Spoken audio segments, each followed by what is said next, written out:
அனைவருக்கும் இனிய காலை வணக்கம். ஸோ இன்றைக்கி நம்ம என்ன வீடியோ பார்க்க போகிறோம் அப்படின்னா, ஸோ டிஎன்பிசி குரூப் 4 எக்ஸாமினேஷன் வந்து கம்மிங் ஏப்ரலில் நோட்டிஃபிகேஷன் அப்படின்னு சொல்லியிருக்காங்க. ஸோ ஜூலையில் எக்ஸாமினேஷன். ஸோ ஃபஸ்ட்டு யாரும் இதுக்கு முன்னாடி புதுசாக படிக்க வரீங்க அப்படின்னா இந்த சிலபஸ் அப்படிங்கிறது ரொம்ப முக்கியம். ஸோ எதை படிக்கணும், எப்படி படிக்கணும் அப்படிங்கிற விஷயம் தெரிஞ்சதுனாலே நீங்கள் கண்டிப்பாக சக்ஸஸ் பண்ணிடலாம். அதுக்கான ஒரு வாழையாக இப்போ இந்த வீடியோ வந்து இருக்கும் அப்படிங்கிறத நான் சொல்லிக்கிறேன். ஸோ இப்போ என்ன செய்ய போகிறோம் அப்படின்னா, இந்த வீடியோவில் நம்ம சிலபஸை வந்து என்னென்னா டீ கோட் பண்ண போகிறோம். ஸோ டீ கோட் மீன்ஸ் என்னென்னா, என்னென்ன டாபிக்கு எப்படி எப்படி இம்பார்ட்டன்ட் கொடுத்து படிக்கணும், என்ன டாபிக் கேட்டிருக்கான் அப்படிங்கிறத டீ கோடிங் வீடியோ. ஸோ இது இப்போ ஃபுல்லாக பார்த்துடலாம். அதுக்கு முன்னாடி நம்ம சேனலுக்கு புதுசாக இருந்தீங்கன்னா சப்ஸ்கிரைப் பண்ணிக்கோங்க, பக்கத்தில் உள்ள பெல் ஐக்கனையும் கிளிக் பண்ணிக்கோங்க. அப்போ தான் நம்ம போடுற வீடியோஸ் எல்லாம் உங்களுக்கு தொடர்ந்து வந்துட்டு இருக்கும். நம்ம டெலிகிராம் குரூப்பில் ஜாயின் பண்ணிக்கோங்க. கம்மிங் ஏப்ரலில் இருந்து வந்து கண்டினியூஸாக வந்து என்ன, ஸோ டெய்லி குவிஸ் மற்றும் நோட்ஸ்லாம் வந்து நம்ம டெலிகிராம் குரூப்பில் கொடுப்போம். சரி வாங்க போகலாம். ஸோ இப்போ டிஎன்பிசி குரூப் 4 இந்த வீடியோ பார்க்குறீங்க அப்படின்னா கண்டிப்பாக நீங்கள் சிலபஸை டவுன்லோட் பண்ணி வச்சுக்கோங்க. ஸோ இந்த சிலபஸில் வந்து பார்த்துக்கிட்டிங்கன்னா மொத்தம் தமிழில் வந்து எத்தனை டாபிக் கொடுத்துருக்காங்க அப்படின்னா, ஸோ தமிழில் 7 யூனிட்ஸ் வந்து கொடுத்துருக்காங்க. இதில் 6 யூனிட்ஸ் வந்து என்ன அப்படின்னு கேட்டிங்கன்னா இலக்கணம் ஓரியன்டட் தான். சரியா, 6 யூனிட்டுமே இலக்கணம் ஓரியன்டட். ஒரே ஒரு யூனிட், அதாவது இந்த 7வது யூனிட் மட்டும்தான் என்ன அப்படின்னு கேட்டிங்கன்னா இலக்கியம் சார்ந்த தகவல்கள் வந்து கொடுக்கப்பட்டிருக்கு. சரியா, அப்போ இலக்கணம் அப்படிங்கிறது இதுக்கு முன்னாடிலாம் எப்படின்னா மொட்டையாக ஸ்கூல் புக்கை மட்டும் நம்ம படிப்போம், படிச்சுட்டு போய் பாஸ் பண்ணிட்டு 90 மேலே எல்லாருமே அவரேஜாக எடுத்துருவாங்க. பட் இந்த இலக்கணம் அப்படின்னு வரும்பொழுது நீங்கள் கான்செப்டை எந்த அளவு உள்வாங்குறீங்களோ அந்த அளவு தான் உங்களுக்கு வெற்றி அப்படிங்கிறது கிடைக்கும். சரிங்களா, ஸோ இப்போ இலக்கணம் அப்படிங்கிறது என்னென்ன கேட்டிருக்காங்க, அதுக்கு எப்படி ப்ரிஃபரன்ஸ் கொடுக்கலாம் அப்படிங்கிறத நம்ம பார்த்துக்கலாம். ஸோ இப்போ யூனிட் வைஸ் நமக்கு மார்க் படி வெயிட்டேஜ் எதில் கொடுத்துருக்காங்க அப்படின்னா, ஸோ வெயிட்டேஜ் மார்க்ஸை பொறுத்த வரைக்கும் யூனிட் 1 ரைட்டுங்களா, இது வந்து யூனிட் போடுறேன். 1வது யூனிட்டு, 2வது யூனிட்டு, 3வது யூனிட்டு, 5வது யூனிட்டு, 7வது யூனிட்டு, ஸோ 4வது யூனிட்டு, 6வது யூனிட்டு. ஸோ இந்த 1வது யூனிட்ல 25 கொஸ்டின்ஸ் கேட்குறாங்க. ரொம்ப ரொம்ப முக்கியமான ஒரு யூனிட்னா இதுதான். சரியா, அதுக்கடுத்து இந்த 4லையும் சேர்த்து 60 கொஸ்டின்ஸ் வந்து கேட்குறாங்க. அதுக்கப்புறம் இந்த 2லையும் யூனிட் 4ல் 10 கொஸ்டின், யூனிட் 6ல் ஒரு 5 கொஸ்டின், ஸோ 15 கொஸ்டின் மொத்தம் எடுத்துட்டிங்கன்னா 100 கொஸ்டின்ஸ் வந்து கேட்டிருக்காங்க. இதான் வந்து என்னென்னா சிலபஸில் கொடுக்கப்பட்டிருக்கு. நம்ம இதுக்கு எப்படி வெயிட்டேஜ் பண்ணி படிக்கணும் அப்படிங்கிறத இப்போ நான் சொல்கிறேன். ஒரு நிமிஷம்.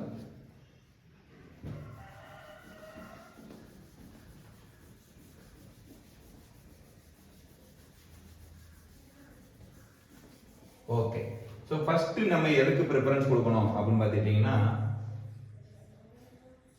ஸோ ஃபர்ஸ்ட் நம்ம எதுக்கு ப்ரிஃபரன்ஸ் கொடுக்கணும் அப்படின்னு பார்த்துக்கிட்டிங்கன்னா யூனிட் 1க்கு தான் ப்ரிஃபரன்ஸ் கொடுக்கணும். ஸோ யூனிட் 1க்குள்ள எத்தனை சப்ஹெட்டிங்ஸ் இருக்குது அப்படின்னு பார்த்தீங்கன்னா ஒரு 15 சப்ஹெட்டிங்ஸ் இருக்குது. ரைட்டா, ஸோ 15 சப்ஹெட்டிங்ஸ் இருக்குது. இந்த 15மே என்ன அப்படின்னு கேட்டிங்கன்னா ஒன்றுக்கு ஒன்று தொடர்பு இல்லாத ஒரு ஹெட்டிங்ஸாக வந்து இருக்குது. ஸோ உதாரணத்துக்கு நான் சொல்லணும் அப்படின்னா, ஸோ பிரித்தெழுதல், சேர்த்தெழுதல், சந்திப்பிழை, பொருள் நெடில், இந்த மாதிரி மயங்கொலி பிழைகள், இணை எழுத்துக்கள், சுட்டு எழுத்து, வினா எழுத்து, இது எல்லாமே எங்கே இருக்குது அப்படின்னு கேட்டிங்கன்னா ஸ்கூல் புக்கு தான். சரியா, இந்த யூனிட் 1 முழுக்க முழுக்க வந்து எதை சார்ந்தது அப்படின்னு கேட்டிங்கன்னா ஸ்கூல் புக்கு. ஸோ நம்ம இதுக்கான வீடியோஸ் வந்து என்னென்னா தனித்தனியாக வந்து கொடுப்போம். ஸோ அப்கமிங் வீடியோஸில் எல்லாமே இதான் வந்து கொடுக்க போகிறோம் டீட்டெயிலாக. ஸோ ஸ்கூல் புக்ஸில் உள்ள எல்லாத்தையும் தனியாக ஸ்ப்ளிட்டப் பண்ணி அது ஒரு பிடிஎஃபாக கன்வெர்ட் பண்ணி அதுலேருந்து நம்ம வீடியோ வந்து ஷார்ட்கட்ஸோடு நடத்த போகிறோம். ஸோ என்ன தான் நீங்கள் படித்தாலும் சில இடங்களில் ஷார்ட்கட்ஸ் தான் வந்து என்னது நமக்கு ரொம்ப ஹெல்ப்ஃபுல்லாக இருக்கும். அதனால் ஷார்ட்கட்ஸோடு தான் நம்ம என்ன செய்ய போகிறோம், நடத்த போகிறோம். இந்த 15 சப்ஹெட்டிங்ஸும். ஸோ ஸ்கூல் புக் அது போக என்ன செய்ய போகிறோம் அப்படின்னா, இந்த நம்ம தேவிரா புக்ஸ் இருக்குது, அதெல்லாம் வந்து என்னென்னா தமிழ் இலக்கண வரலாறுன்னு ஒரு புத்தகம் இருக்குது, அதுக்கப்புறம் தொல்காப்பியம் புத்தகம் இருக்குது, நன்னூல் புத்தகம் இருக்குது. அந்த இதுலேருந்து சில இம்பார்ட்டண்டான டாபிக்ஸ்லாம் வந்து ஸோ பிரித்து சிலபஸ் வைஸ் கொடுப்போம். ரைட்டா, அதனால் நம்ம சேனலை தொடர்ந்து வாட்ச் பண்ணிங்கனால இந்த குரூப் 4 நம்மளோடது அப்படிங்கிறத உறுதியாக நான் சொல்கிறேன். ஸோ இப்போ உதாரணத்துக்கு நீங்கள் பிரித்து எழுதுக அப்படின்னு எடுத்துக்கிட்டிங்கன்னா, ரைட்டா, ஸோ பிரித்து எழுதுக அப்படின்னு ஒரு கொஸ்டின் கேட்குறாங்க அப்படின்னா, ஸோ இப்போ ஃபார் எக்ஸாம்பிளுக்கு வளம் வந்தான் அப்படின்னு இருந்ததுன்னா நீங்கள் என்ன செய்வீங்க, ஸோ வளம் கூட்டல் வந்தான் அப்படின்னு எழுதிடுவோம் நார்மலாக. சரிங்களா, ஸோ இப்போ இதில் வந்து புணர்ச்சி விதி அப்படிங்கிறது இருக்கா அப்படின்னா, புணர்ச்சி விதி அப்படிங்கிற ஒரு கான்செப்ட் இருக்குது. அதில் ஒரு 14-15 விதி இருக்கும், நன்னூல் புத்தகத்தில் இருக்குது. அந்த விதிகள் எல்லாமே தெரிஞ்சுக்கிட்டிங்கன்னா பிரித்து எழுதுகளை உங்களுக்கு ஒரு மிஸ்டேக் கூட விட மாட்டீங்க.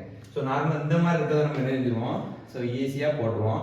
ஸோ கொஞ்சம் டிஃபிகல்ட்டாக வருது அப்படின்னா வச்சுக்கோங்களேன், அப்போ அந்த மாதிரி கொஸ்டின் கண்டிஷனும் புணர்ச்சி விதிகளை நம்ம வந்து பார்க்கணும். சரியா, ஸோ இப்போ இந்த மாதிரி கொஸ்டின்ஸ்ல உணர்ச்சி விதிகள் தெரிஞ்சது அப்படின்னா பிரித்து எழுதுகளை நம்ம ஒரு கொஸ்டின் கூட மிஸ்டேக் பண்ண மாட்டோம். சரியா? மொத்தம் 15 சப்கேட்டிங்ஸ் இருக்கு. இந்த 15 சப்கேட்டிங்ஸுக்குமே நிறைய வீடியோஸ் வந்து நம்ம கொடுப்போம். சரிங்களா? ஆல்ரெடி நம்ம சேனல்ல ஓரளவுக்கு ஒரு மொழி அப்படிங்கிறதுக்கு வீடியோ கொடுத்துருக்கேன். அதை நீங்க பாத்தீங்கன்னா தெரியும் நம்ம யூடியூப் அகாடமியினுடைய குவாலிட்டி எப்படி இருக்கு அப்படின்ட்டு.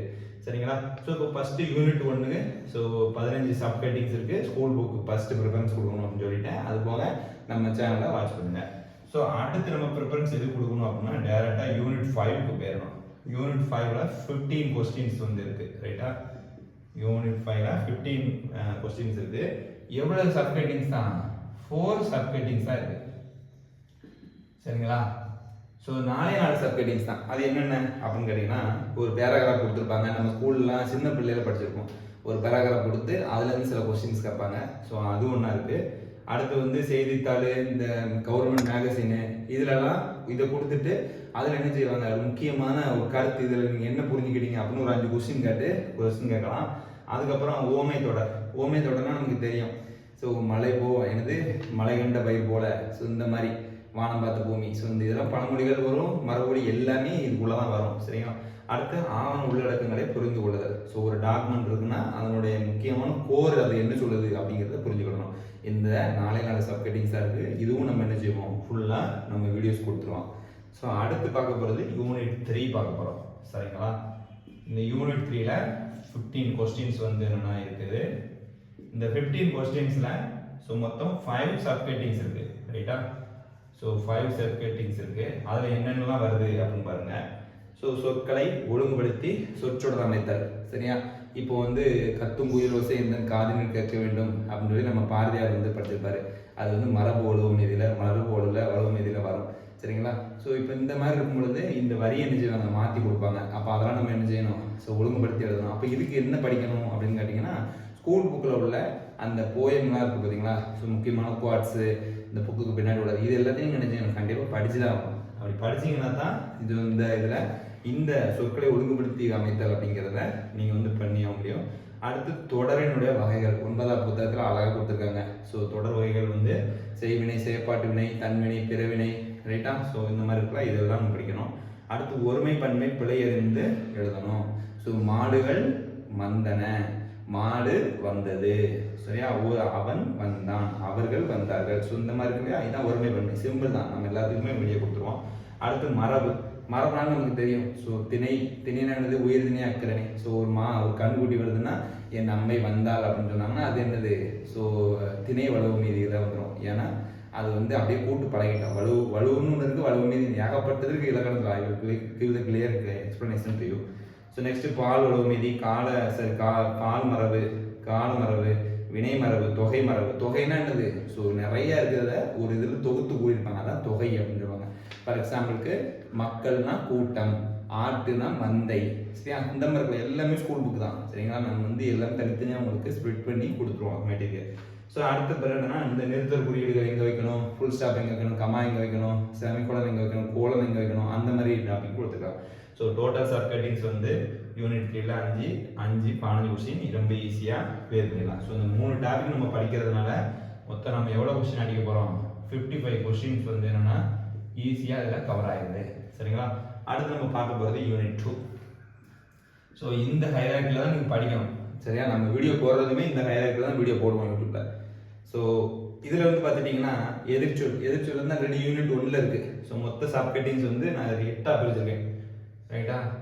8 சப்கேட்டிங்ஸ் இருக்குது. டோட்டல் மார்க்ஸ் வந்து 15 கொஸ்டின்ஸ் வந்து இருக்குது. ஸோ 8 சப்கேட்டிங்ஸில் எதிர்ச்சொல் யூனிட் 1ல் இருக்குது. ஓரளவுக்கு ஒரு மொழி ஃபுல்லாக வீடியோ போட்டாச்சு. கவர்மெண்ட் மெட்டீரியல் பக்காவாக இருக்கும், நீங்கள் பாருங்கள். டெஸ்கிரிப்ஷனில் அதோட பிளேலிஸ்ட் லிங்க் வைக்கிறேன், பார்த்துக்கோங்க. அடுத்து ஒருபாடு பன்மொழி அடுத்த வீடியோ தான். அடுத்து இருபொருள் குறிக்கும் ஒரு சொல்லணும், அதுவும் ஒன்று தான். அடுத்து பேச்சு மொழி, எழுத்து மொழி, இந்த இதெல்லாம் வித்தியாசப்படுவாங்க, அது ரொம்ப ஈஸி தான். அடுத்து சொல்லும் பொருள்னா என்னது, ஸோ இப்போ அருகில் அப்படின்னா தனித்து அந்த மாதிரி இருக்கும் பார்த்தீங்களா. ஸோ அதான் வந்து சொல்லும் பொருளும் அப்படிங்கிறது. நம்ம நார்மலாக ஸ்கூல் புக்கில் உள்ளது படித்தாலே போதும், அதை தாண்டி கேட்க மாட்டாங்க. அடுத்து மருவுன்னா என்னது, திருநெல்வேலினா நெல்லை. ஸோ கும்பை ஓணம்னா குடந்தை, இந்த மாதிரி இல்லையா, இந்த மாதிரி இதெல்லாம் மருவூர். அடுத்து கோடிட்ட இடங்களில் தேர்ந்தெடுக்கணும். இது ரொம்ப ஈஸி. எப்படி கொடுத்துருக்காங்கன்னா, பள்ளிக்கு செல்லணும், அதனால் இதனால் ப்ராக்கெட்டில் கொடுத்துருப்பான். ரைட்டா. அதனால் காலையில் சீக்கிரம் எழுந்தேன். அதனால தான் நம்ம இது ரொம்ப ஈஸி. அப்போது நெக்ஸ்ட் பார்க்கல 8வது என்ன அப்படின்னா அதே மாதிரி தான் ஒரு ப்ராக்கெட் கொடுத்து அந்த ப்ராக்கெட்டில் உள்ள 2 சென்டென்ஸில் எது மேட்ச் ஆகும்னு பார்க்க போகிறோம். ஸோ இது ஒன்று. ஸோ இப்போ யூனிட் 2 ஓவர். ஸோ இதில் ஒரு 15 கொஸ்டின்ஸ் நமக்கு ஆட் ஆகுது. அடுத்து நம்ம பார்க்க போகிற யூனிட் என்னன்னா யூனிட் 6 அண்ட் யூனிட் 7. இந்த ரெண்டு என்ன அப்படின்னா ரெண்டுமே ஸ்கூல் புக்கில் உள்ள இங்கிலீஷ் வேர்ட்ஸ் இருக்கு பார்த்தீங்களா, ஸ்கூல் புக்கில் உள்ள இங்கிலீஷ் வேர்ட் டு தமிழ் இதை மட்டும் படிச்சாங்கனாலே போதும். சரியா? படித்ததுனால என்னது, இந்த இதில் ஒரு 15 கொஸ்டின் இருக்குது ரெண்டும் சேர்த்து. இந்த 15 நம்ம ஈஸியாக 15க்கு 15 அடிச்சு வாட்டி தூக்கிட்டு போயிட்டே இருக்கலாம். அது இதில் எந்த டாபிக்குமே கிடையாது. ரெண்டுமே கலைச்சொற்கள், இன்னொன்று சயின்டிஃபிக் ரீதியான கலைச்சொற்கள் இருக்குது. சரியா? அப்போ இது நம்ம ஈஸியாக அச்சீவ் பண்ணிடலாம். ஸோ இதுக்கு ஒரு உதாரணம் சொல்கிறேன். இதுக்கெல்லாம் ஷார்ட்கட்ஸ் வீடியோ வேணுமானா கண்டிப்பாக வேணும். ஃபார் எக்ஸாம்பிளுக்கு இப்போ ரைட் அப்படின்னு ஒன்று இருக்குது, RIT. ரைட்னா நமக்கு என்ன தெரியும்? தெரியாது, கரெக்டு தானே? ஸோ இதுக்கு வந்து தமிழ் மீனிங் என்ன அப்படின்னு கேட்டிங்கன்னா வழிபாடு, சடங்கு அப்படின்னு சொல்லுவாங்க. ஸோ சடங்கு அப்படின்னு சொல்லுவாங்க.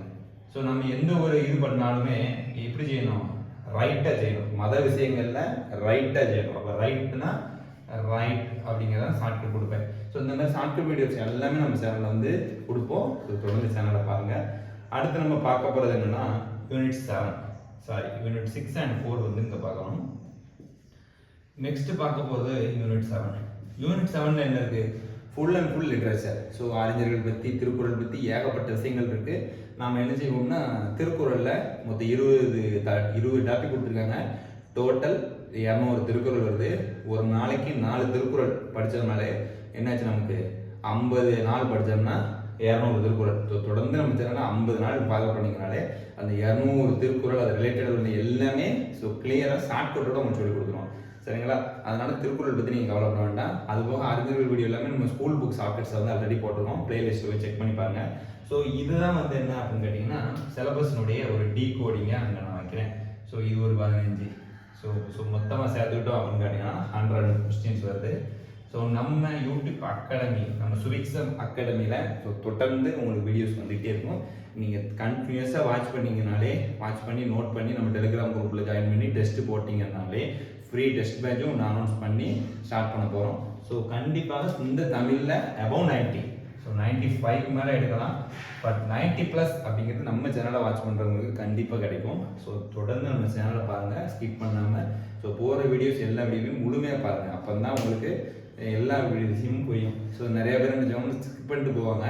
அந்த ஸ்கிப் பண்ணுறதுல உங்களுக்கு ஒரு மார்க் ஸ்கிப் ஆயிடும். நான் வந்து சும்மா நம்ம இப்போ பிரித்தெழுதுக அப்படின்னு இருந்ததுன்னா எல்லா பிரித்தெழுதையும் நான் வந்து நடத்த மாட்டேன். ஸோ எது டிஃபிகல்ட்டாக இருக்கோ அதை மட்டும் தான் நடத்துவேன்.